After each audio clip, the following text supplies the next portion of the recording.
Gentlefolk, ferals, and domesticated cryptids, welcome back to another exciting episode of Wonder Bathos. I cannot, for the life of me, even fathom that we've done 23 of these episodes so far, and we are on number 24 here with one of my best friends in the entire world, the whole reason for everybody that's been on this show and myself even doing this show, Mr. Tanuki Daniel. Welcome, Tanuki Dan. How are you doing tonight, man? I am doing wonderful. How you doing, good sir? Dude, that is fantastic to hear. I am doing good as well. This is also another monumentous occasion because I have never been drinking rum before on Wonder Bathos, and I have had a couple drinks. So this is going to be a lot of fun. I think so too, dude. I cannot wait. I cannot wait for this to come out. I cannot wait for all the silly shit that we're going to talk about. So I am excited about it. With that being said, we'll jump into the meat and bones of it and just ask some basic questions to let our audience, who should already know who you are, know a little bit more about you. So awesome. Your name, Tanuki Dan. Where did it come from? How did you come by the name Tanuki? All right, so there's two kind of parts to this story. The first part's very wholesome and cute. When I was a little kid, there's this little video rental store that had Mystical Ninja for Super Nintendo. And when you get through like starting it, the game, you're in the little town, and you walk up, a ghost appear and whatever. And your first like introduction to side-scrolling action is there's this giant Tanuki statue. And that statue fascinated me. I absolutely loved everything about it. And then about a year later, there was another video, I think Aardvark Video is what it was called. There's another video game came in called Pocky and Rocky was Tanuki. I think America made it like racoon, but I was like, oh, it's Tanuki. And that always stuck with me. And when I first started streaming, I wanted to do games primarily just from Japan. Like I did a bunch of board games, and then I did Japan only games for originally like the first like year of streaming. Right. No one watched. Right. And then I started doing like Mario and Mario 3. The addendum, the part 2 to that story is I was dating someone in college, and she was like, you have really big balls like a Tanuki. And I was like, oh, thank you. So when I was trying to think of names, for the longest time, my name was Gold Cheese or the Golden Loser, those two, because I was like kind of like the cheese stands alone, or like stuff like that. Names, references to that. And I was like, I don't know how well Gold Cheese would do. It probably would be a good Twitch name, but there's like the Speedrunner Cheese. I was like, I don't want to compete with all the cheese names. And right. And I was like, well, I looked up to just Tanuki Dan, and there wasn't anything, and I took it. So I was like, yeah, well, this is very pertinent to my childhood. Right. I mean, if you gotta college, you need a Twitch name that has balls behind it, right? Yeah, it's gotta have balls behind it. It's gotta have balls behind it. If your name doesn't have balls, I mean, that's true. That's true. You gotta have confidence. You gotta have that bravado. Dude, no. So many people out there with like Slayer 69 420. Like, yeah. It's cool kind of wild how many names are out there. They're just like, we're gonna take this name, just add like an additional letter to it or numbers, and I just got Tanuki Dan, which is really weird when you think about it, because like a lot of the most famous streamers always have like really weird names that don't seem like Toast. You know what I mean? Yeah. Like that dude's huge, and it's just Toast. It's like crispy bread, you know? crispy bread. Oh man, that's amazing. So with that being said, you got that name. Like, how did you find Twitch? Like, what was your inspiration to get into Twitch in the first place and start streaming? So sad. It's kind of a sad story here. So honestly, my brother Brad, he was always trying to get me to do YouTube and stuff like that, because I'd always be gaming and I'd always win. And when I'd play fighting games with other people, like everything that I would always play competitively, and I would pretty much always win. Like I won the last 2 copies of Smash for free because of GameStop tournaments, and I have like a champion's belt somewhere, like just for like a GameStop champion's belt. Here you go. I didn't know that, dude. That's fucking awesome. I did not know that you had a champion belt for Smash. Yeah. Of course, like, I never played like a national level or anything like that, but like it's still, I was always really good at games, and I'd always be talking trash while playing games with everyone. So I'd be casually talking and playing the game. I've always done that. And he's like, "Oh, you'd be really great at streaming." I'd be like, "Nah, I would suck at it." And I tried to do like YouTube videos every now and again. I pretty much made YouTube videos just for him because he wanted me to do it. So like, there's a lot of Right. really old videos that I only made because he wanted me to do it. And when he lost his fight with depression, I was like, I'm just gonna do it. I'm just gonna do it. I was working at a studio in Hot Springs, Arkansas. I was also working at Taco Bell and Walmart. So I was working 3 jobs, about 60, 70 hours a week. And then that little bit of time in between sleep and chores, I would try to get 2 to 3 hours a day, 4 or 5 days a week, just playing like retro Japan games for about like 6, 7 months. And then I started doing more like NES, playing games that we used to play together, Super Nintendo, just kind of going out from like the weird niche into more like just casual retro. Right. And like that's pretty much what got me started, and what got me addicted and really loving streaming was my little sister was like, "Hey, I'm she got a job in another country. She went to South Korea, and it's like, I'm not going to be playing this. Would you like my copy of Mario Maker?" Which I didn't have. And I was like, "You know what? Yeah, I'll play Mario Maker, and I'll stream it just for you." So like, a lot of me streaming ties directly into like family, missing being there with my sisters and with Brad. And yeah, that's pretty much why I'm here. Dude, that's super heartwarming. I did not know that your little sister gave you her copy of Mario Maker either. Yep. Like that. Oh wow. Wow, dude, this is as close as we've been, and as for how long we've been friends. Like, that's crazy that I didn't know those things. So like, this is as much a learning experience for me as it is for everybody else watching. Man, I'm waiting for my moment to throw this into the podcast, but I think this is an appropriate time. So usually when I ask that question, like what got you into streaming, and how did you find Twitch, and like, obviously the answer for me is for me, and that's how I got into it. You were putting out your going live notifications on Facebook, and I saw a couple, and I was like, dude, this is my boy. I'm gonna go jump into a stream and see what it's all about. And I had never been on Twitch before, and after about 3 months of watching you, I just fell in love with the formula of like playing video games and playing hanging guitar out and stuff. And it was so amazing. And like, I don't know if we have actually had this conversation. I'm sure you've heard it in passing, like making jokes and stuff, but this is the 24th episode, and 19 out of 23 people that I've had on the show, their answer is always you. You were the reason that they got into streaming, and the reason they started Twitch and stuff. And that is absolutely incredible. That is not prompted. That makes me so happy. It should, man. That's incredible, dude. Like, the fact that you have been such an inspiration to so many people, not only to do like bigger and better things in their own life, but to pursue their passions and to try and find out new things about themselves, and explore streaming and content creation and stuff. And I mean, that's huge, dude. So big congratulations on that, dude. GG.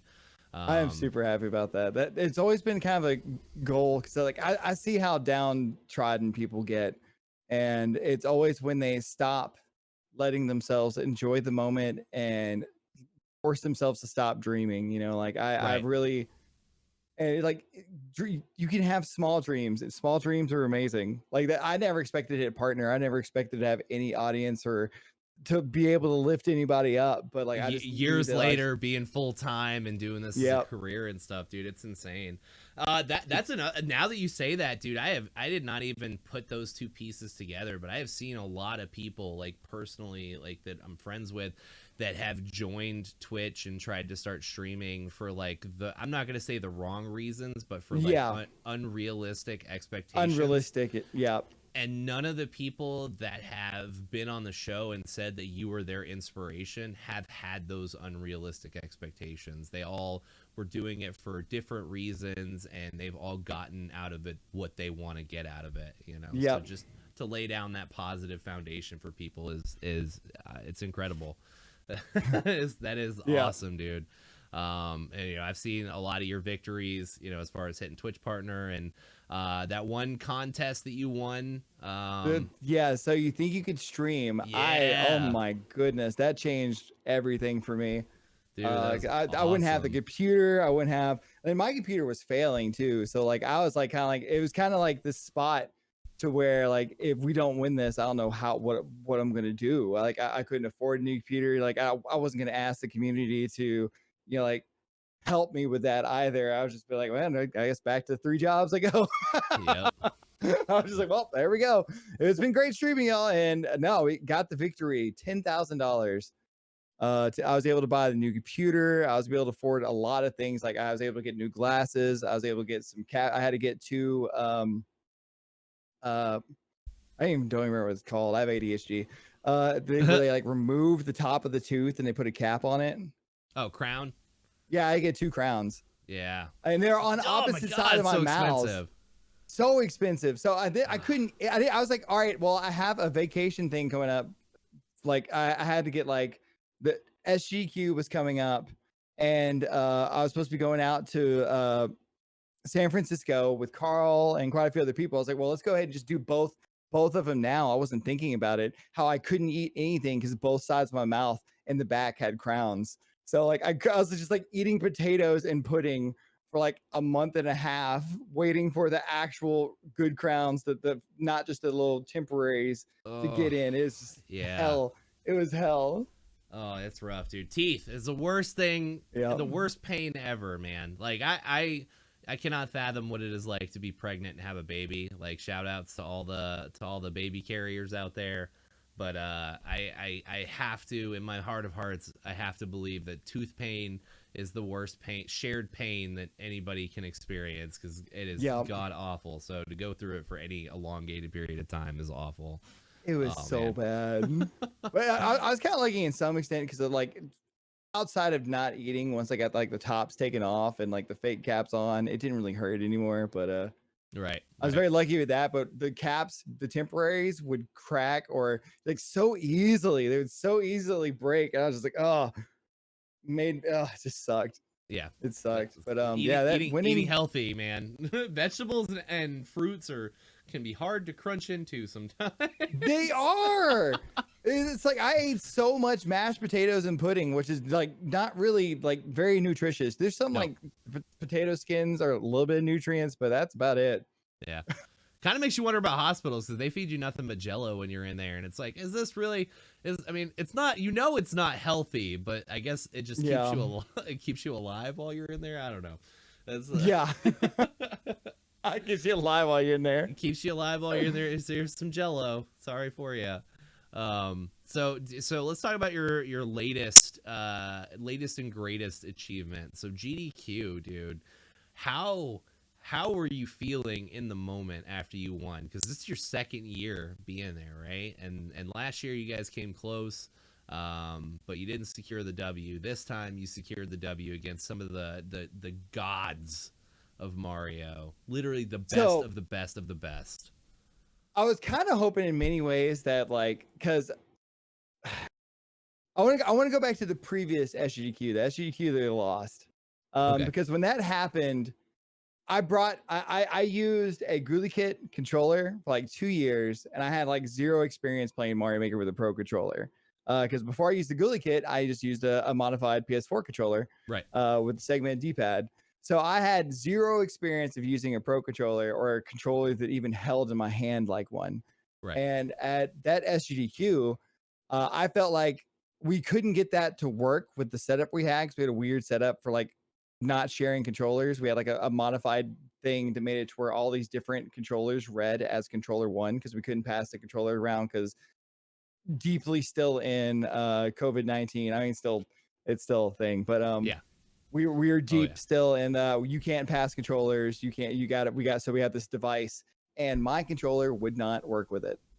So I had to use a Pro controller for like essentially the first time competing at that first round with Aura and Juz. and I just felt like garbage. Like I had my one clear, and I was like side by side. And there's another moment where like Shoujo and I were side by side with the squirrel suit, whatever. Right. But I just felt like such a disappointment to my team because I was not playing well, and my deaths were stupid. And oftentimes it would be because I would hit a button I didn't mean to hit, or I would do a movement that I wasn't trying to make.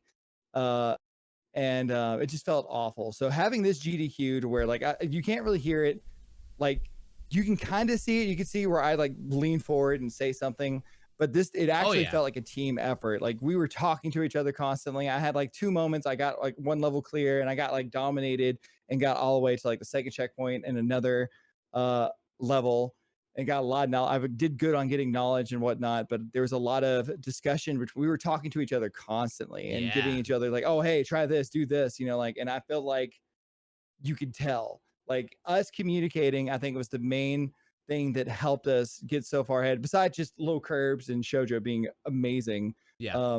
But I really feel like the reason that we were able to compete so closely with the freaking legends of Mario Maker. Dude, everybody did so well, man. I was screaming in the Discord the whole time. And how close the race was. Oh my God. So close. And like there was a moment the whole time. Because you guys got the lead pretty early on, and then you guys lost the lead for a second. And like I was for sure, I was like, dude, if they get one more point after this, like that's it, it's over. There's no coming back from that. And then you guys came back, and it was just like the biggest ups. Like it was just so incredible to see you guys pull back the lead right there at the end, man. It was awesome, and to see you be a part of that and like get ahead of the other team. It was so good. Because we were talking about it earlier, man. That level, like watching them, try to figure it out, and like you were just you crushed that level from the moment that you picked up the controller, dude. It was awesome. It was probably it felt so good, the coolest thing I've seen. It was a redemption I felt like I needed to. Like I needed that redemption, at least to myself, from the year before. But I will, even with the year before, the Maker Relay, even in 2022, like huge turnout of like people like loved it. People loved it. And I think that's another reason, besides like the Mario movie, I think it just did so well last year. I was not expecting it to not come back this year. And in many ways, I was kind of hoping it wasn't coming back because I was so panicked. So I moved to another state, end of a long-term relationship, like a tornado hit the house. Yep. I remember that. Like literally everything that could possibly go wrong went down, like that this last year. And I was like, oh God, how am I gonna handle affording like SGDQ and even being at this race? So like just even being there, I was like, you know what, this is a victory in and of itself, but then actually pulling through, it really did feel fantastic. It inspired me to do even better. If there's another relay, I'm hoping I could be a part of it. I'm not planning on quitting Mario Maker anytime soon. Right. Shoujo's outright retired. She says she doesn't want to do any more Mario Maker unless there's like a sequel. Like tournament wise, or just on stream, or what? Both. Wow. Wow. I did not know that. Wow. Well, there's actually a couple of people that are being like, we're want more new faces, like cheers to bigger and better things. That's kind of what the whole thing, if you look at it like objectively, like the way the teams were set up and how things went down at GDQ, it was very aesthetically pleasing that they put Panga and Thab on the same these legends team. and lords on one side. Yeah, and Aura, and like it was just it felt like kind of like a passing of the torch. It was like, you know what? We're gonna put you guys up against the hardest opponents that you've ever played against. And if you can somehow pull out the win, then you deserve it. You know what I mean? Like you deserve every bit of that victory, and you did. You all did, man. You and Riley and Curbs and Shoujo just crushed it, dude. It was so cool to watch, man. And just to see how cool they were about it and how much love was in that room at the time, man. Seeing the hugs afterwards. It was awesome, dude. It was awesome. There was so much love. Dude, it was so good. It was so good. I gotta say, one of my favorite things, I only blame Grand Pooh Bear for doing this, because Grand Pooh Bear walked in and is like, all right, so what are the teams? And shoved a actually was the one who's like, I think this should be the teams, and we are just like, yeah, that's perfect, let's do it. But he comes in and he walks into the room, he's like, all right, so your team, because he was the team leaders for right. Crush and Turts, and he's like, all right, so who's my team? And they're like, all right, Aura, Panga, and Thab. And he's like, oh, okay, yeah, all right, yeah, fine, cool, we got this, not even worried about it. And like, I can't blame him, like, and he didn't know much about Casper. Casper's also awesome. Yeah. Not to sell I played him short so many, or anything, dude. but I played so many Casper levels. I love Casper's levels. Casper's awesome, but it's just like Grand Pooh Bear just hears all these legendary names as his team. He's like, oh, okay, yeah, we got this, cool. And this is like Low Curve's first GDQ event. It was Riley's first GDQ event. It was my second. It was like Shoujo's, I think, like second in person. I think it's second in person. And I think she did something for AGDQ when they're like in Florida. We're not doing Florida, so we're just gonna be online. I think Shoujo did something for that. Right. But it was pretty much the new people versus the legends, and I don't blame Grand Pooh Bear for having like, oh, it's like literally scoff. He's like, oh yeah, y'all stand a chance, sure. Yeah. And it's like, I don't blame him. I don't even blame him for like, if I was told that anyone was going, like if I wasn't on the team and I just saw, I was like, oh, these people versus Aura, Panga, and Thab. Literally anybody landslide. else. Literally anybody Landslide. else. I think the only thing that would have tipped it more in their favor is if they had like Barb or something on their team. My God, yeah, it's like Barb, like with the lineup they already had, they couldn't have had Barb. Like it. This wouldn't have been allowed. No contest. It would have been so good. Barb is so freaking good. And he doesn't even really play the game anymore. He just comes back and he's like, oh, all right, cool. Barb is just a god at every video game. Dude picks up a brand new game and he's like, all right, we're playing this on hard mode. Do you know how to play the game? Playing hardest difficulty. Nope, we'll figure it out. Dude, what a legend. It's just the whole thing was incredible, man. And so you're talking about everybody's kind of getting away from Mario Maker after that. So, and I've heard you talk about starting to make your debut, your re-debut into ROM hacks and stuff. Hacks, so like, is that the future? Is you gonna start getting like hardcore into ROM hacks, or are you? I don't think I'm gonna get. I don't know. I don't feel like it is what my future like hardcore. I'm really hoping for a Maker 3, and I kind of feel like ROM hacks is just like it's a great time, and I do want to. I mainly just want to keep my word to Just Cook, because I told Just Cook that I would get good enough to beat Invictus. That's my goal. I think you're already good enough. I honestly, I think you're already. Take it from somebody who made the stupid decision, the stupid ass decision to start Grand Pooh World as my first ever ROM hack, like an idiot. Dude, oh God, like an absolute idiot. I think you're good enough to play Invictus. I'm gonna get some warm up in first, but like my main goal is like, well, if I'm gonna go ahead and get Invictus, then I might as well go ahead and play some of these other great like hard Kaizo hacks and get to maybe. I don't know if it's gonna happen this fast, but I would love to hopefully get maybe even if I can't join in on the hype of Grand Pooh World 3 when it comes out. Not long after. Like I would love to get through, get there as fast as I possibly can. I know it's going to take a lot of freaking streaming to get there, a lot of playing, but I really hope for a Maker 3, just because. Or the big thing that would change my mind is if somehow they make something new, because Lunar Magic is totally torture to make levels and hacks and stuff with. Like, and there's some drama behind that Lunar Magic is made purposely difficult to make levels with to keep it a small community. There's definitely like behind the scenes information about saying that essentially like it's not open source. The person who made Lunar Magic, but this is all kind of like speculative. I don't want to. Right. Yeah, this is just what I've heard. And it is, if you look into it, you'll see that it is closed source. But this information talked about like pretty much like if you're going to use Lunar Magic, it is. I have heard that it was because they want you. You got to prove your metal. If you're going to use my editing software, then you better get good at handling how terrible it is. Essentially, it's like if you want to Okay. use it, you better get good at using it. If you want to use it, I'm not going to make it easier, and I'm not allowing anyone else to modify it to make it easier, because there are people that have already, I'm not going to say names, but there are people Right, that have right, already obviously. made their own versions of it in which it works better, but they're not distributing it. They're just learning it. And has been talks of people trying to make their own like equivalent of it, but it's not easy. There's a reason that this individual having a there's a reason something else hasn't came out yet. Right, You know, right. because it's like software meant to modify a game that's 30 years old at this point. Right, right, absolutely. No, it makes sense. It makes sense.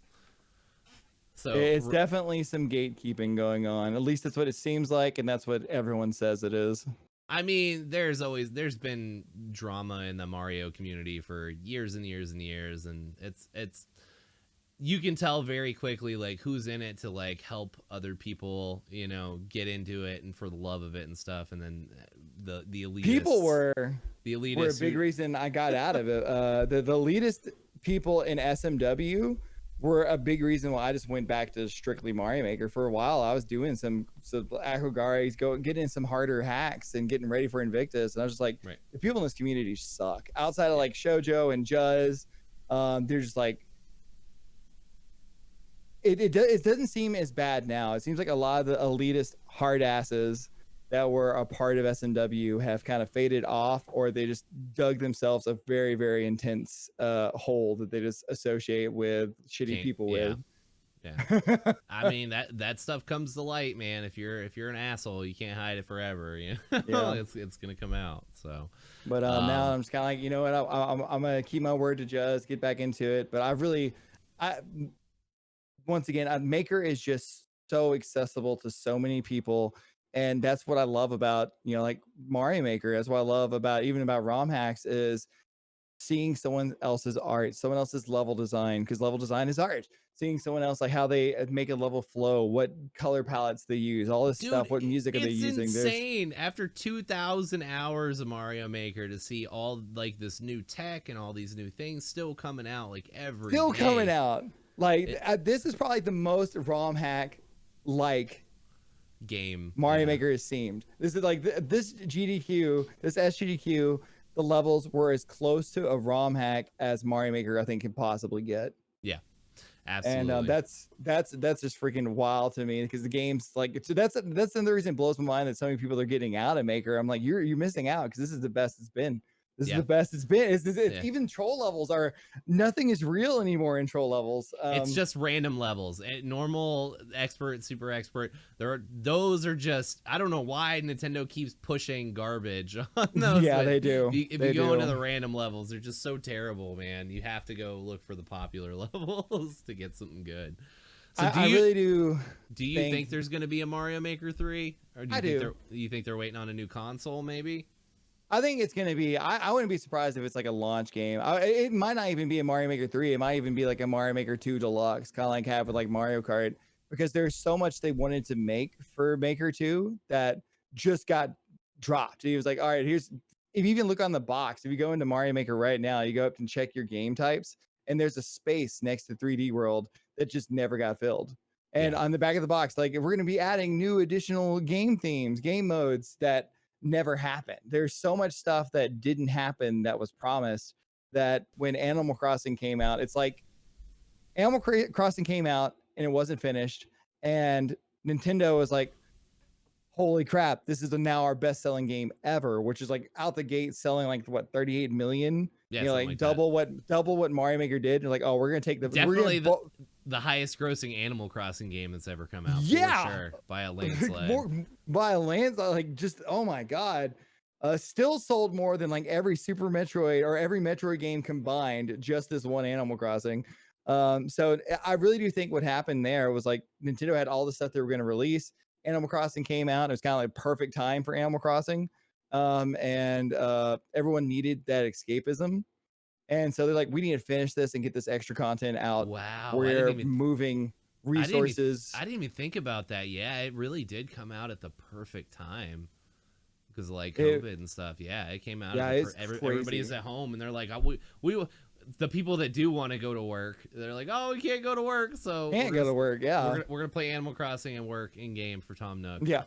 we're gonna work for Tom Nook. Yeah, we're gonna build our farm and get cut some trees and stuff like that. But I truly believe in a Maker, if not Deluxe, in a Maker 3, because it is one of the top selling Switch games. It's so hard to put a definite on, though. I feel like just because Nintendo hates fun.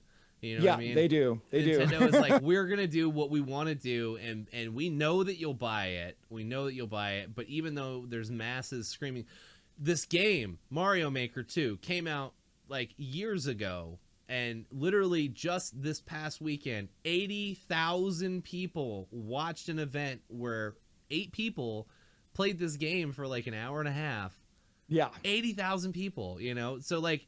The fact that they're not like, oh, we're pushing out a new DLC like next week it boggles my mind. It blows my mind. It blows my mind. But I also think that's kind of proof that they are working on something, is because they ceased everything on this, even when they had ideas behind it. Because Nintendo is very like, even like Mario Galaxy, a lot of like the Wii game, a lot of that took elements literally from what was supposed to be Mario 64 too. It literally took 2 additional consoles to get that game out. Right. And even like the little Cappy thing was apparently something that they thought about doing many games back. You know, like Nintendo, when they have an idea, it's very rare for them to be like, let's not finally get this out. Like they've been forever. They'll play the long game. They'll wait 10 or 15 years to put stuff out, man. I'm seeing some of the have you been paying attention to any of the Giga leaks or whatever from Nintendo? All the assets from all these old games from 20, 30 years ago that are coming out. Dude, it's insane. All the stuff for Ocarina of Time. I'm like, it's crazy. It's so crazy. They put an R-Wing in there. There's literally like an R-Wing that flies around in Ocarina of Time. It's so crazy. And like now that I'm playing, now that we've been talking about it, the wheels are kind of turning in my head with Tears of the Kingdom, because, you know, Tears of the Kingdom is only like 16 gigabytes, but the game is absolutely massive. There's so much going on in that game, and some of the mechanics of being able to string stuff together and build stuff, like how cool would that be to implement something like that into like an actual 3D like Mario Maker? You know, I've said for the longest time it'd be super cool to have like a 64 builder in there. You know, you have a limitation to your map, right? Like you have just a solid platform, but you can build like Animal Crossing, where you can build tiers. You know, you have like your second tier, third tier, and then put obstacles and stuff to bounce around and get to whatever the goal is. You know, to have something like that, that's kind of what I see the future of Mario Maker being, like with a Mario Maker 3, if they do. I can tell, like, because that's an obvious one. I think Mario Maker 3D, and like, I think it would be, it's feasible. It's just like Nintendo is weird about making 3D makers. I remember being of 95, 96. I was like a little itty bitty thing and playing PC games with 3D track builders and stuff like that. And meanwhile, we don't get that on any, like, F-Zero 64, the Japan edition. There was like was it the DD drive? Had an expansion that allowed you to make your own tracks in freaking F-Zero 64. So I've never seen that. It sounds incredible though.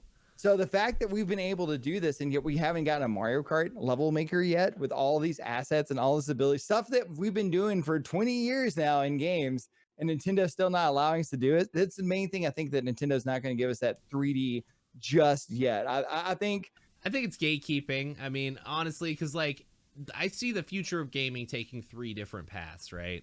So I think these are my predictions, right? So retro has been on a resurgence, right? So we have like Mario Maker and like a bunch of retro games that are being played. So like all these remasters of games and like re-releases and all this shit's coming out. And so you have like your diehards, your older people that love these games, and like even new people coming in that want to play like the rest of the games out of these franchises. And then you have your competitive shit. You have like your FPS and all of your Call of Duty games and stuff like that.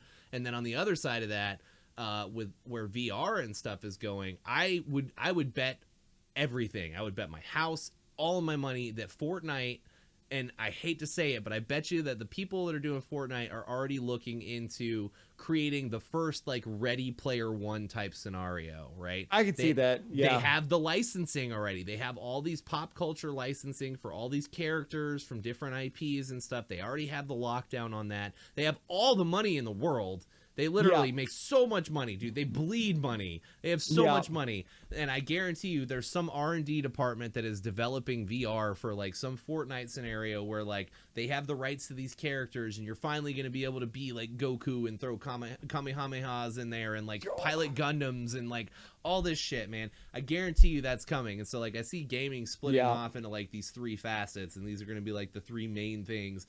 And then like you have your indie developers too.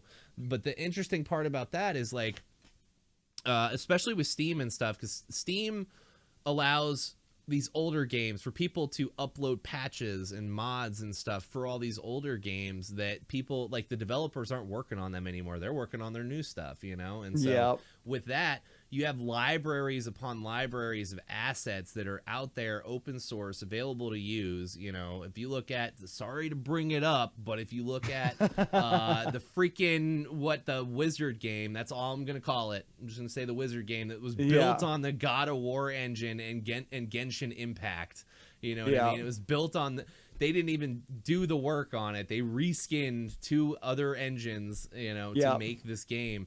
What's to stop? Like, indie developers are going to be able to start doing this. So we're going to start getting AAA titles from indie developers, and we already are in some aspects, you know, and so like it just opens up a whole new world of gaming. Like, with everything in life, we should stop gatekeeping and just start allowing people to create and build things and like propel us into the future. Let them have, Nintendo is very, very protective of their assets. This is another thing I want to go ahead and say this. This is the main reason I think that Mario Maker 3 will happen, is because it really does split up the ROM hack player base. A lot of people, they kind of do one or the other.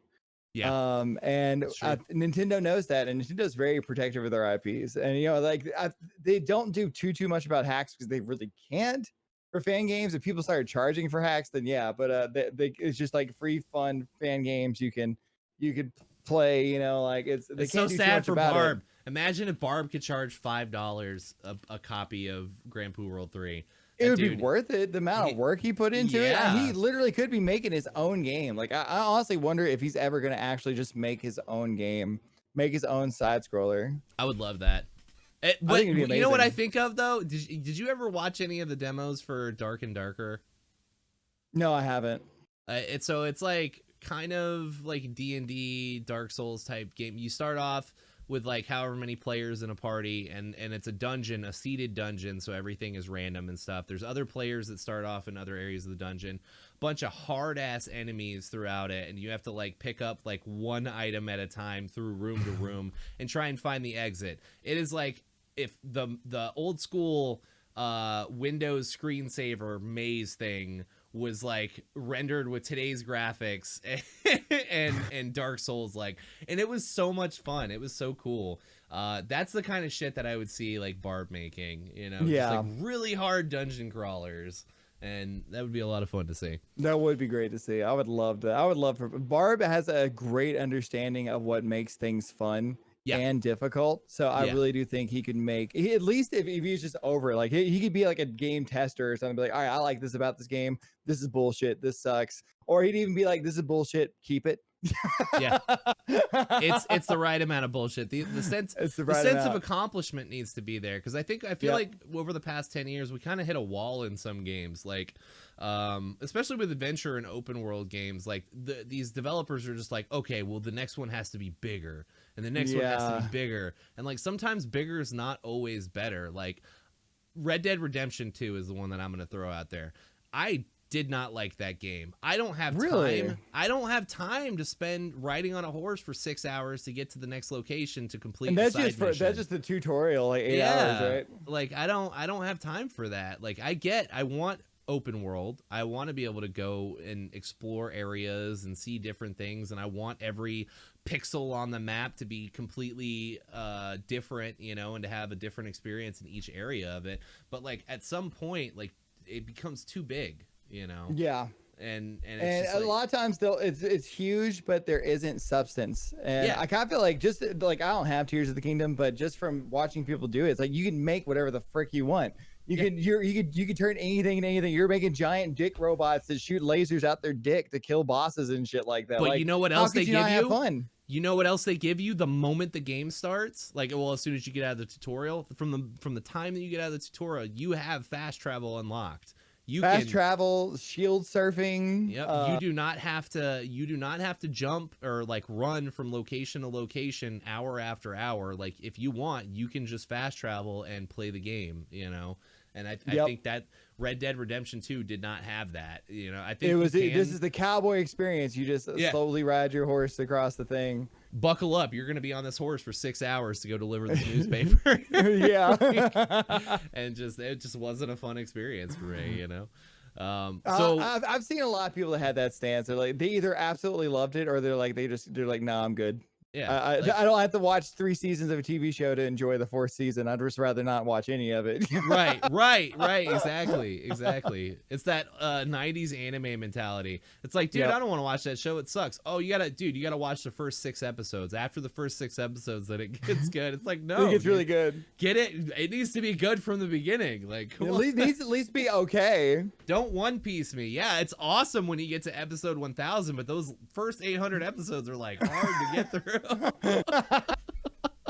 Those first 800 episodes, man, a little bit much. Yeah, a little bit much for me. It gets great after episode 2467. Oh God. So on the Mario Maker 3 thing, so what are if it does come out, what are your predictions as to what we're gonna see in there? We've already talked about Mario 64. It's like, what else would you want out of a Mario Maker 3? I think it's going to be the big thing is that they had it in Mario Maker 2 where you can have 2 switches next to each other and make levels together, but it was during freaking COVID, you know.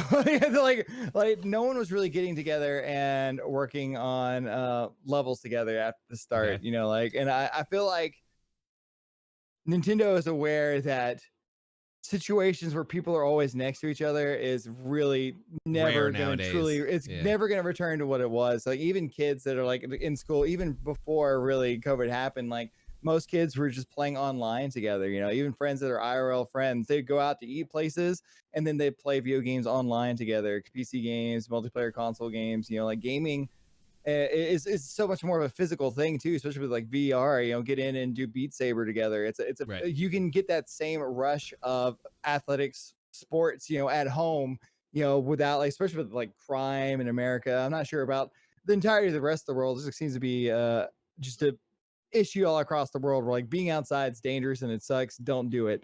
You know, right. It seems to be the world today. So like, I think Nintendo's kind of being like, all right, well, we got shit. Our main thing our console got shit on for was our online play. Even Sakurai was like, I don't like playing Smash online because it lags so bad. Yeah.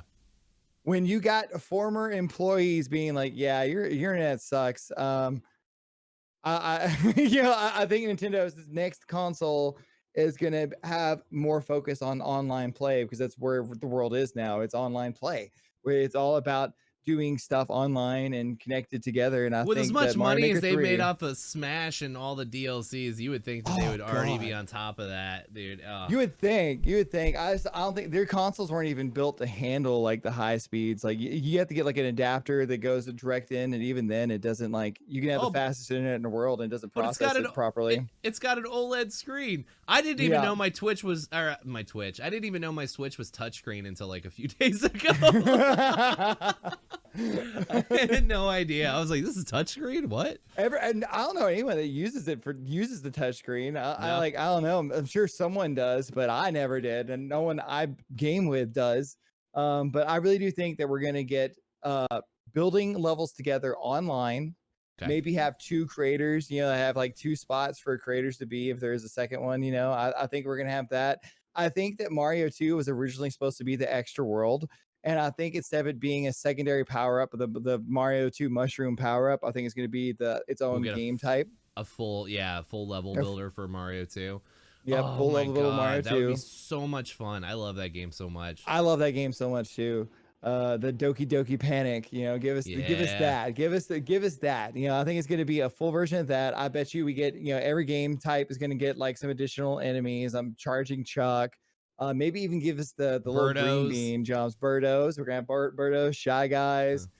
Um, A get the little true Mouser. Yeah. a true SMW builder would be awesome. Like give us the Yep. speed so it doesn't feel like so the gravity isn't so heavy inside the game. Give us like a real like Get the S&W swimming and whatnot. I don't think Yeah. they're ever going to give us that. I don't think they're ever going to give us that. I think meet us we're gonna halfway get this. between the ROM hacks, you know what I mean? Like come Yeah. on. I think that'd be incredible.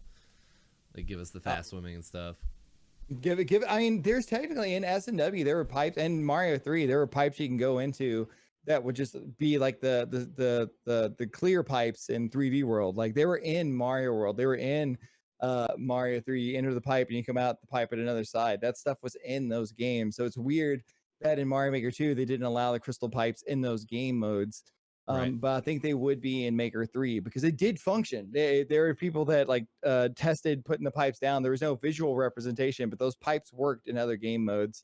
And I think that's kind of like a big reason that we're not ever going to get that true, like, feels like SMW to play is because like the engine and in each game type is essentially a lot of it is the exact same amongst other game types. I think it's but there are differences. There's little differences, but that's the thing. It's just little differences. Yeah, imagine Mario Maker with SMW and being able to like wall jump and stuff, adding some of those like fun extra like ROM hack things would be god, it'd be so It would good. be super cool. It would be super cool. Or, if they are gonna focus on the online, at least like beef up the multiplayer. Like what if you could have 8 people in a Oh match my god. instead of 4, how much chaos it would be for those battle levels and stuff. I'd also like every level to have ninjas. Yes. I feel like because so the game already keeps track of it. Whatever movement you make uploading the level, or while you can see it in the editor, Yeah. but you can also kind of see it like when just based on the ninja runs when those were a thing. You can see everyone else's playthrough of the levels. The game already tracked it, and it's also how the game kind of tracks whether your level has glitches or not because it looks for movement that is faster than Mario's supposed to be able to go. Right. Like so if you hit a certain speed threshold, if someone reports your level, there's a secondary check that gets triggered. So if you move way faster because of a glitch, okay, we now know this is officially we're gonna delete this level because of glitches. This is how a lot of troll levels get removed. And that's also based off like it's not like 100% proven. It's like off of stuff like Psychro did some game data analysis, and I remember seeing some other Reddit posts that has just been a while back now. Take that with a grain of salt. I'm not saying this is absolute fact, but just based on what we've read from the data, it would make sense that they're collecting like the movements and stuff from in-game and the levels. I mean, you can even look at the campaign mode for Super Mario Maker 2 is like there are some levels that are way harder than like normal traditional levels. You know what I mean? Like there were some, especially towards the end game, there were some levels that are like, I can't believe this is like a Nintendo made by level. Nintendo. Like, what is this? But when it comes back to like the ninja thing and that being a thing for every level, like you can see the creators playthrough of the level, their ninja data, like say that would help people learn the harder levels. And also it will solve the issues of dev exits. Oh yeah. Suddenly every single level that's uploaded is going to be higher quality, or if it's garbage, you're going to be able to find out.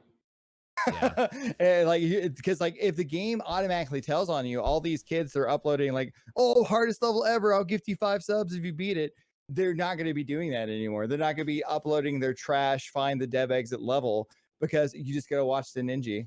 Now that you say that though, if they were doing that, wouldn't they kind of already be implementing that and not sending so much trash and endless and like random? I think the main reason that they didn't do it because it is tracking the data. That data of how their playthrough is within the game, within the upload, but they just never implemented the ninja thing. Once again, I think at one point it might have been implemented to Mario Maker 2, but then they dropped all development. You think Mario 35 was like that too? And that's why I think Mario 35 was just an experiment that they kind of failed on. Because the player viewership, so many people loved it, they were just doing a test. They wanted to test the battle royale thing, and after a month, it just play dropped off almost entirely. And I they're thought like, before it came out, they had already, like, at release, they had announced that this is only going to be a limited thing. We're going to pull this after however many days. it was kind of they didn't give us a certain date. They didn't give us it was like this could be. I mean, we just of course it's an online like battle royale. We knew it wasn't going to be forever. Right. But I was like, they were kind of like, all right, now, it was like, I think it was like 5 or 6 months into it. It's like, all right, we're going to be removing this at the, was it New Year? Was it December? It was something I'm like trying that. to remember. We need like, these servers back for Mario Maker because shit's lagging. It's funny how much smoother Mario 35 was in comparison to Mario Maker. I guess there's much less data in a way. Yeah, I mean, because it was all just SMB. Like, it wasn't, you know, you didn't have the 3D world and stuff. But I don't know, dude. Again, going back to Tears of the Kingdom, 16 gigabytes and how pretty it looks, how intricate the mechanics are.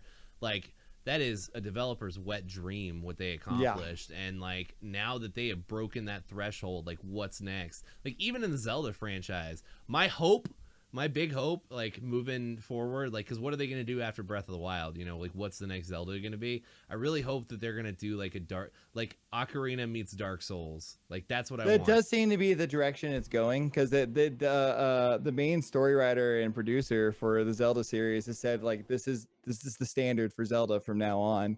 Right. We might occasionally get like a top-down Zelda, but I kind of feel like, you know, this is it. This open world Zelda is every Zelda going forward. And I do think that it would be weird if it just kept become more and more like Minecraft in a way. It'd be kind of weird. That's where it goes. I don't want that. Like, even, dude, they have to be able to see that, like, even Fortnite, like, has taken away the building aspect. Like, they just know that people don't want to waste time on that anymore. Like, yeah, I mean, you can building contraptions and stuff to help you, like, fly around and do stuff. That's one thing, because you can experiment and do stuff.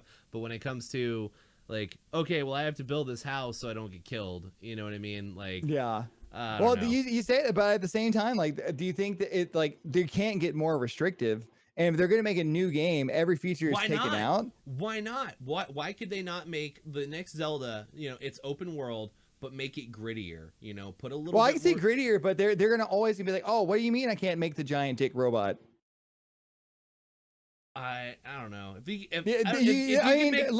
make Minecraft 2 and have less building. If you could make a giant dick robot in Dark Souls, I probably would. I mean, I would still like Dark Souls, but I don't think I'd like it as much, you know? Exactly. I think that this is my fear of what's going to happen with Zelda after this, is that they're going to have to keep expanding this combining objects, this building machines. I think that Zelda is going to become this almost like good Link's Awakening did, man.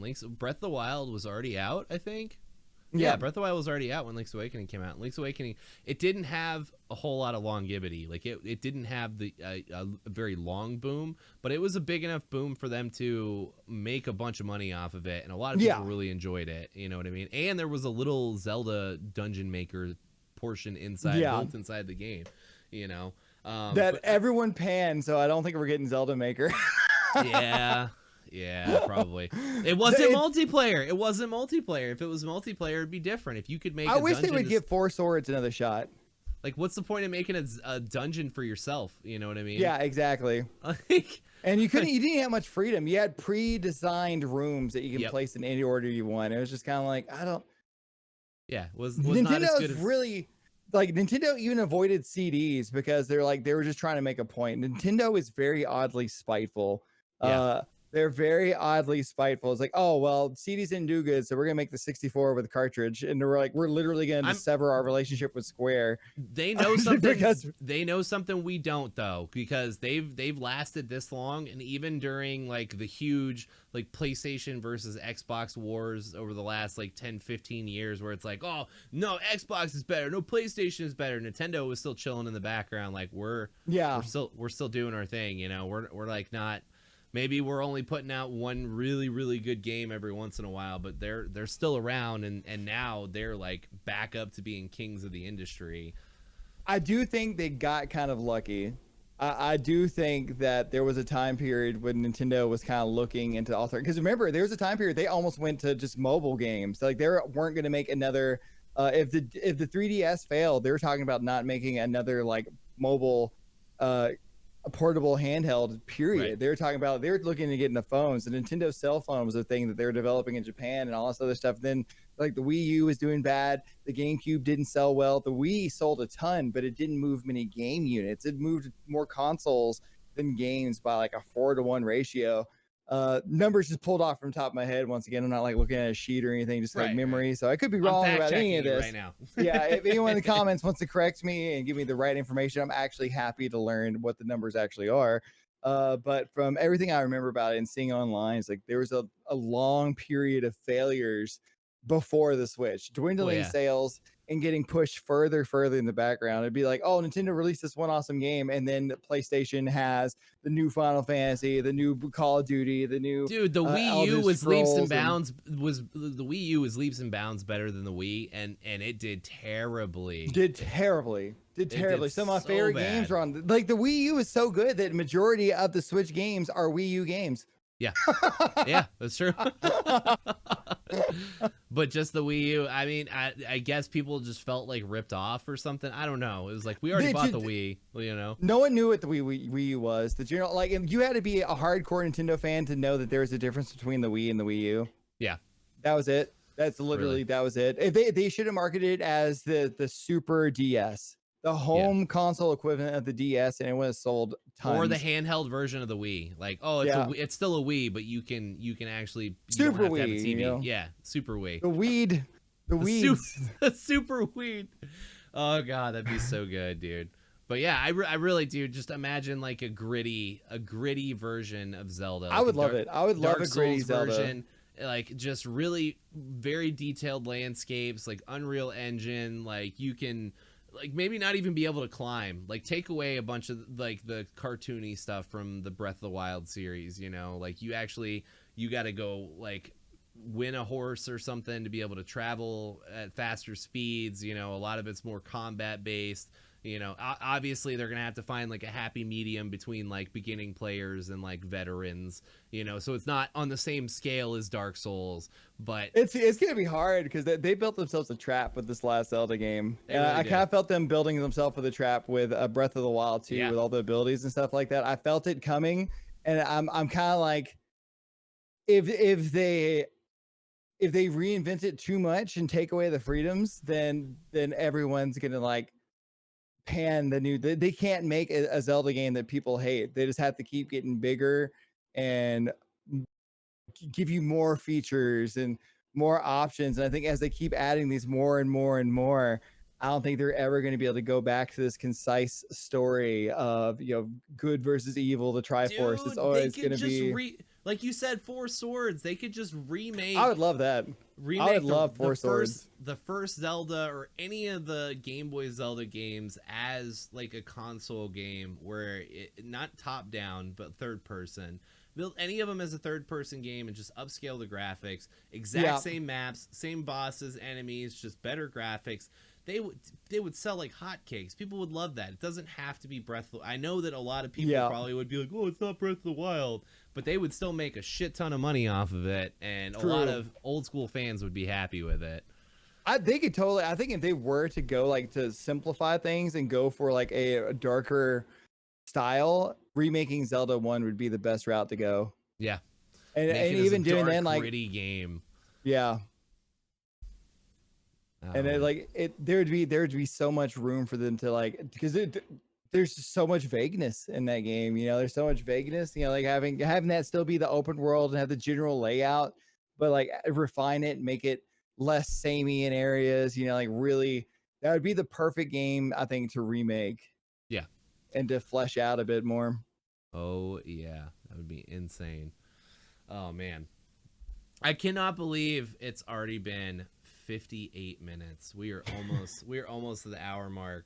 I kind of like I am remiss because I feel like we should dive into some sort of conspiracy or something for a minute.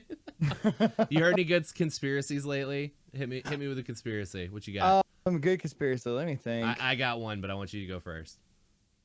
I really do think that a lot like Nintendo is doing the same thing that they always do, is that they're acting like the new console isn't going to be out next year. I think that, you know, like this, the we're getting the Pikmin 4 soon. We got the Tears of the Kingdom, and then next year we're gonna get, like, they even kind of been hinting at they're not gonna wait as long from the announcement to the release of the next console. I think the next Switch or the next console might already be done.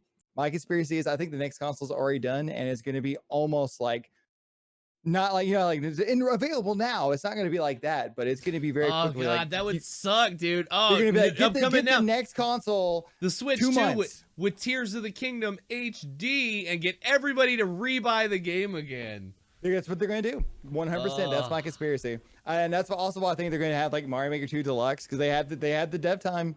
They had the time in between. They don't even have to make a new game. They know they don't. They can just do the enhanced ports. There already has been data found in the Pokemon games where like the expansion DLC is going to work on a new console.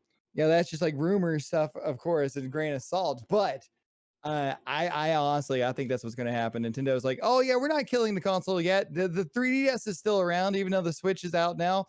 1 month later, 3DS has 0 games coming out for it. Yeah, I mean, I believe that. I highly believe that is a very good likelihood, because I mean, cell phone companies do the same thing. You know that they've got the next 10 iPhones like already planned out. Already planned out, yeah. If they jump to the newest best thing already, then they're skipping a decade worth of profits that they could be making money from. Like, so I definitely I could see Nintendo doing that. Also, it's like, it's weird, you know, thinking back just to the last couple of years, whenever the Nintendo Directs happen and watching you do like the bingo cards and stuff, and like seeing some of the stuff on there, it's like, man, Nintendo has to know that like this is a huge IP and they could make a lot of money off of it. And then like it not happening that Nintendo Direct, or maybe not even the next one, but then like a couple Nintendo Directs later, like boom, here's this. Oh, we're gonna put, you know, GoldenEye on the Switch, you know, and it's like, what? You know, and they have to know that it's like, oh, people are pirating our games, but then it's like, man, a copy of Pokemon White on the DS is like $400. Like, people want to play these games, and you're not making the money from it, you know. Re-release this game and let people like play this game, you know. It's crazy. No, my conspiracy theory was going to be off the topic of gaming. Like, TikTok gets really weird after about 9 p.m. and literally on mine, it is nothing but like news reports of like UFOs and shit. Like the last one I saw last night was an actual like CNN report. The CNN thing about a leak about the UFO. Yeah, I saw that. Yeah, well, and that they had just, the U.S. military had shot down a UAB or UAP or something over Iraq. And like the report of like all like what it looked like, a metal cylinder with no exhaust port and all this stuff, and it's just like, man, that's crazy. Like, are they really, like, part of me feels like some of it is just being used to distract people in the media, you know, from like what's really going on in like politics and stuff. But then the other part of me there's a lot like, of crazy politics right now. the other part of me is like, damn, there's a lot of these reports. Like, it's really hard to believe that every single one of them is a fabrication, you know? Like, there's a lot of no-name accounts sharing like CNN videos and stuff, and it's like, dude, what is really going on? What is happening? There? Yeah. I would love for like alien life to finally be reaching us, if it isn't already here. It would be amazing to have like this other being come down, and we learn how to understand one another, and them being like, hey, this is what you're fucking up. Let's help one another. You know, that would be cool. Let's fix the world. But man, I have a feeling like if aliens actually did like exist, like UFO stuff, that they flew here, I really think that we would just kill them, and then they would just stop coming here and start a war. Start a war. Just be like, we can't go to this place. They're fucking vicious. It sucks to think like that, man, because like really it does. That's been, I mean, for the longest time, I can't remember the guy's name, but he's a Japanese scientist, and he's like one of the leading experts in like UFO phenomenon and stuff. And he's like, dude, aliens are never gonna come mess with us, because at heart we're a violent, primitive species. They have no reason to come mess with us or like interfere with the shit that we got going on. And it sucks, because I really wish that they would come mess with us and be like, hey, capitalism is not the way, you know, like most forward-thinking advanced societies are thinking about the better good of like the species as a whole, and like Yeah. you know all this working for profit and like money and all this shit does like your value should be based on like what you bring to society, you know, and like nobody should have to work for food, you know, nobody should have to work for place to live, you know, everybody should be able to have these things. And yeah, that's my alien rant. I really think that aliens should come and be like, hey, you know, just let you guys know we're out here and there's a better way. I feel like it's so. Here's how I feel about it. We have a bunch of crazy sociopaths and psychopaths in positions of power because I think majority of people feel like we do. Like we want to help other people. We want to help other people. We want to make sure everyone's fed. We want to make sure everyone has the means to survive and survive happily. But the person, like these aliens, are gonna come down, and the person who is in power is gonna be like, either A, they're gonna help them too much, and we won't have our shiny gold boats anymore, or like, oh, we can't let them land here. It's either we don't want them to help our people because then we lose control, or they're just violent and crazy, like, oh, we need to destroy them before they destroy us, and there's no Right. like middle ground where these people would be like, oh, hey, this could be beneficial for everyone and make the world a better place. So like, no, it's either going to be bad for me, or you know, like they're like, they think they're the hero. They're either Man, they either know they're the villain or they think they're the hero. you're so right, and you're way more realistic about it, because like in my heart of hearts, I just have to think like we know so many good people, you know what I mean, that are like that would want a better world for everybody, you know, that want. I would say majority of people are good. We just have a few people in power that are either broken. They either, once again, they either think they're the hero or they know they're the villain, and that's it. It just sucks that we let people like that, people in positions of power, like take advantage of good people, and like that's how they get into positions of power. Yep, Know? exactly. And then once they're there, it's hard to get them out. How do you take $1 billion from the dude that owns their own personal military and security defense and all this other stuff? Like, how do you make this billionaire that controls an entire country no longer control the country If when they Mr. Beast runs control? for president, I'm voting Mr. Beast. That's all. Oh my God! Yeah, the feed is like it's like new YouTube video. President Beast feeds everyone. Yeah. Yeah, Mr. Beast solves world hunger. Mr. Beast solves the energy crisis. Mr. Beast solves capitalism. Like, Ultimate YouTube videos. I so hope that he is as good a person as what he seems like, because I really see him becoming a person of power like that at some point. When he turns 35, if he doesn't run for president, like, what else does he have to lose, dude? He's like, okay, well, I won the lottery. You know what I did? I gave away my money, and I gained so much more value after I did that, you know? Yep.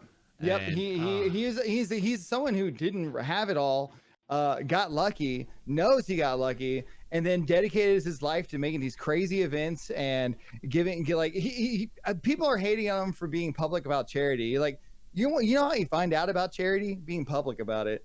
Yeah. You know how you find out about helping people? By letting people know you're helping people. It's like could you imagine, like, oh, hospitals are bad because they put up signs on how to find the hospital. Oh, no. They give famous people people a free pass. You brought up the hospital thing, and it breaks my heart. I heard something recently from a doctor, actually, that the reason that there isn't a cure for cancer yet is because a lot of these charities and stuff, a lot of these organizations, like, the more of the money goes into the organization itself and into raising more money and like going to like the directors and stuff, and a lot of the doctors that are involved with cancer research, by the time they, like, I guess, graduate and phase out of it, the new people coming in have to completely restart the research and stuff, and so like that's really why we haven't found a cure for cancer yet. Another thing that makes it really hard to cure cancer is because it's literally cancer cells. It's just our regular cells growing out of control.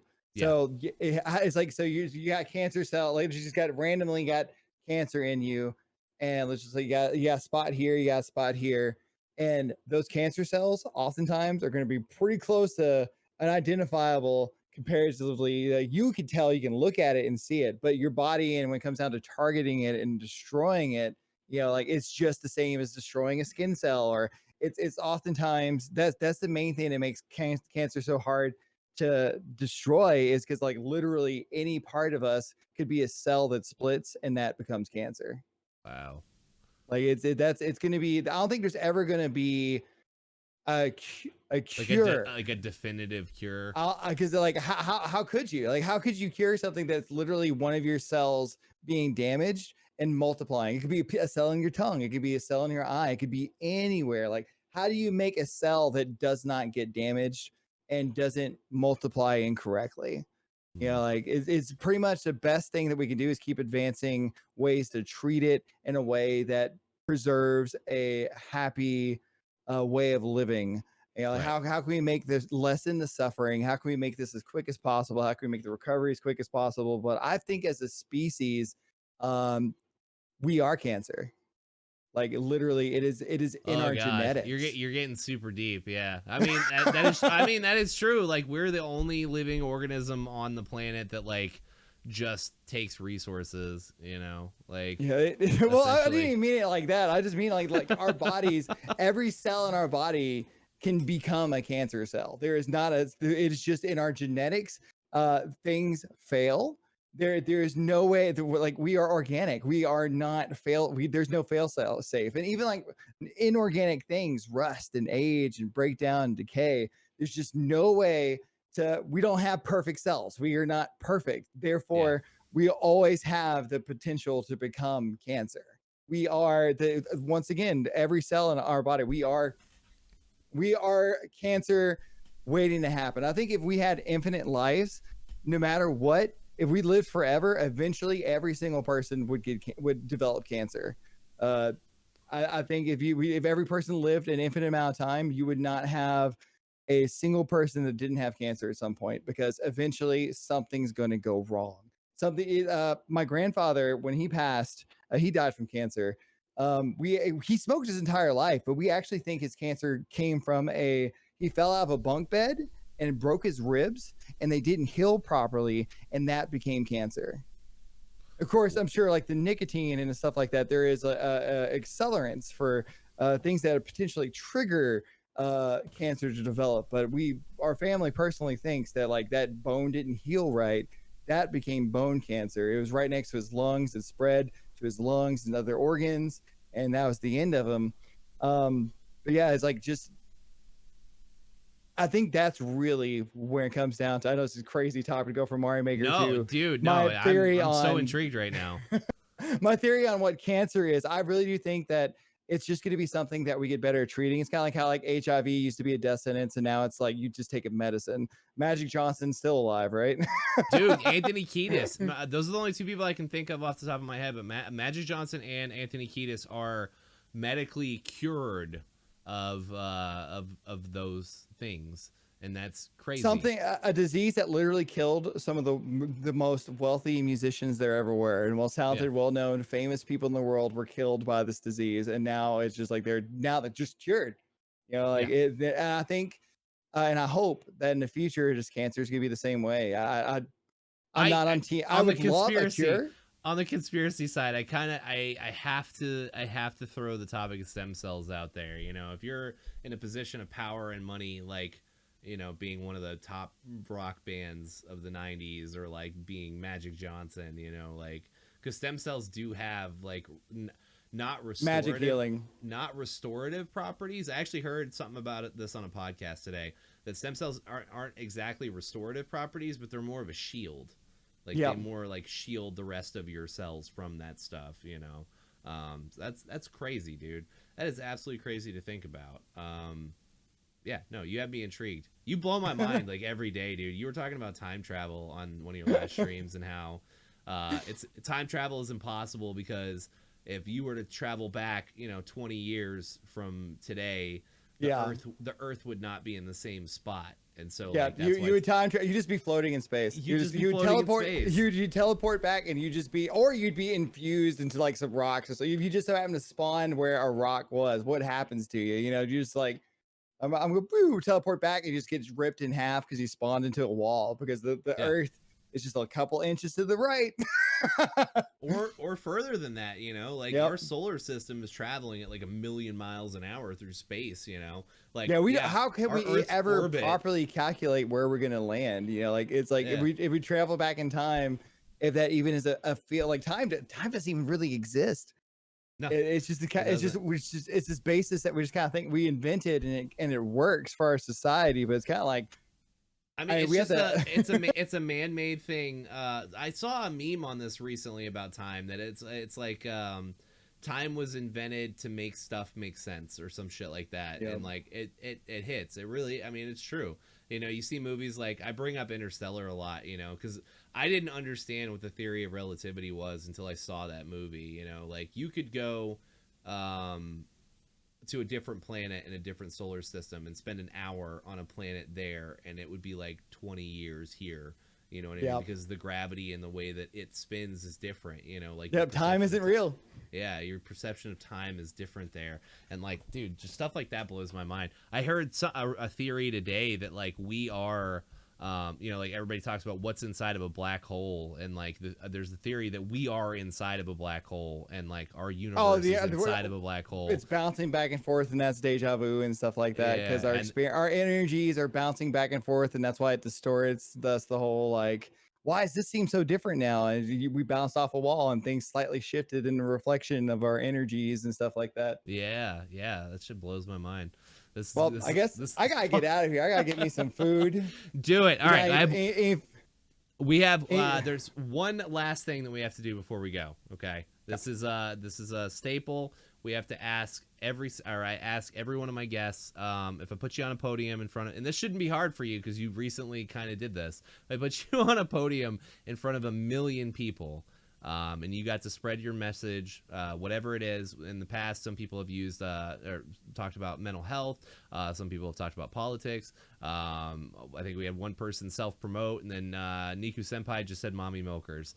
So if I put you on a perfect. podium in front of 1,000,000 people, what would your message be? I would say don't wait until you lose something important to do something that you think you would love to do. I wish every day that I would have started streaming sooner, but I told myself I couldn't do it. I waited until someone very important to me passed on before I took the shot at streaming, at content creation, music production, all these things that Brad always told me to do. But I was like, oh, I'm not good enough. I could never succeed in that. I'll never do well in that. You're just, you're just my brother. You're just someone who loves me, and you're biased and whatnot. And it's hard to, and I'm thankful too, but it's really hard to be like, you were right. You were right, Brad. I should have done it. So don't wait. Just don't wait. If you want to do something, don't tell yourself you can't do it. Just do it. That's beautiful, man. That's all I got. That's beautiful, man. It's that is a really good message, and again, I love you from the bottom of my heart. Love you Man. too, man. I'm so happy. I'm so happy to have you on the show, and I'm happy that you're in my life. And yeah, like, Mutual. again, you were a huge reason for me wanting to start this whole endeavor in this podcast, and trying to lift up my friends. And yeah, man. So I just want to say thank you, and thank you for the message, everybody. Please take that to heart. That was an excellent message. Don't wait. Life's too short. Don't wait. Go do the things you want to do. Go live your life to the fullest. So, Speaking of things I want to do, I'm gonna go eat some food. I love you, man. Go eat some food. I love you too. And with that being said, we will see you next time on Wonder Bathos.